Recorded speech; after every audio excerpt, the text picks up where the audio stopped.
Leader 1 is ready to hit the skies with today's game, Air Raiders for your Atari 2600. Let's go ahead and take the game, pop it in my Atari 7800 Pro system, and see how it holds up today. Let's go to the game. Air Raiders was published by M Network and according to randomterrain.com was most likely released in 1983. It would be the only game released by M Network not to have any connection to an Intellivision game. There were talks of porting the game to the Intellivision, but that never came to pass. Air Raiders also has no relation to the ultra-rare Atari 2600 game Air Raid. Air Raiders was programmed by Larry Zwick, who also programmed auto racing for the Intellivision. The manual opens with the following. The object of the game is to blast enemy aircraft out of the sky and dodge ground missiles, zero in on enemy planes, bank left, bank right, dive, climb out, watch your elevation, keep track of the fuel, run out of ammo, land and refuel, take off again. Air Raiders is an air sim action game for one player only. You are more likely to be hit by enemy flak when the left difficulty switch is in the A position.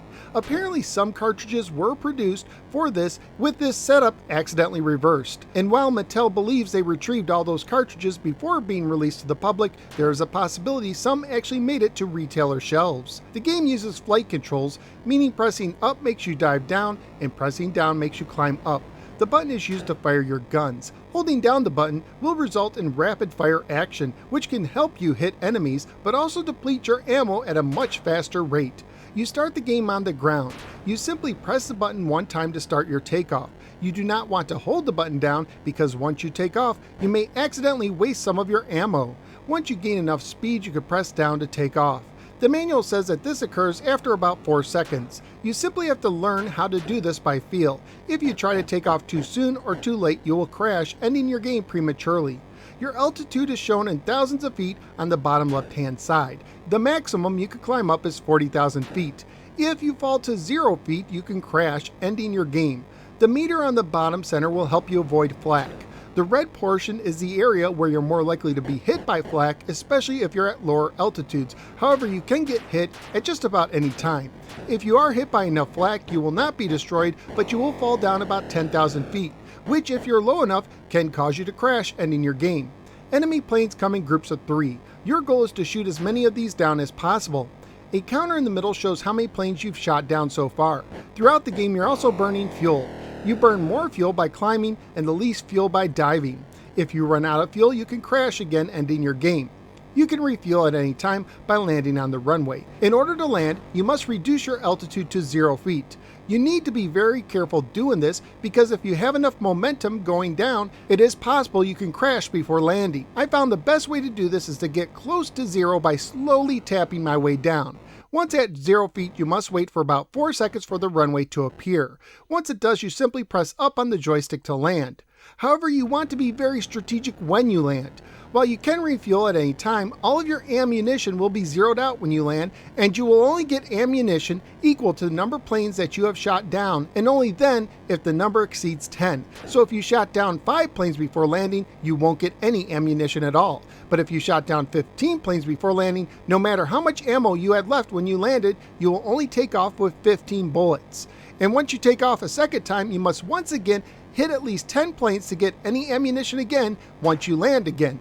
If you are skilled, you might be able to land multiple times. If you do not earn any ammunition by the time you land, your game will once again end. So this is one of those games where you really need to try to make every shot count. Scoring wise, you get 1 point for every plane you shoot down, and the manual gives you a ranking based on your performance, starting at student and ending as a triple ace. Graphically speaking, the game is solid for the time of its release. The sounds, featuring the generic Atari engine sound number 1, also get the job done.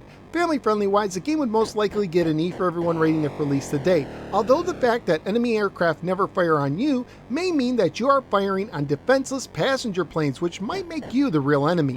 Currently at pricecharting.com, the game has a value of $6 loose, $14 complete, and $22 new. So what do I think of Air Raiders for the Atari 2600? Once you get used to the game, especially landing and conserving your ammo, this is a solid title. It can be difficult to hit enemy planes at times, and I would have liked a mode where you could save any ammo you have when landing, but overall it controls well, looks good, and is simply fun to play. It's not a must-have title, but it's one I could play more in the future. So where am I going to rank Air Raiders? I'm looking somewhere in the 130s. I do like Qbert more at 136, but I will put this over Pengo at 137. So out of the 200 147 games that now rank for the Atari 2600, Air Raiders is landing at the 137th position. Air Raiders offers some fun aerial combat on the 2600. But that's just what I think. What do you think? Let me know in the comments below. Also, please like, share, and subscribe. Follow me both on the Facebook and the Twitter, and click the bell so you don't miss any future videos. At this time, I'd like to thank Ron F. for his generous support on Patreon. If you think these videos give you at least $1 per month of information and entertainment, please consider joining my supporters at patreon.com/nosweargamer.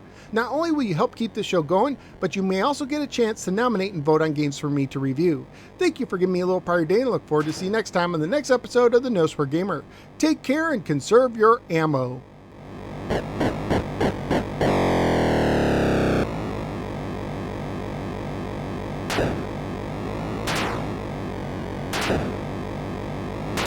Yeah.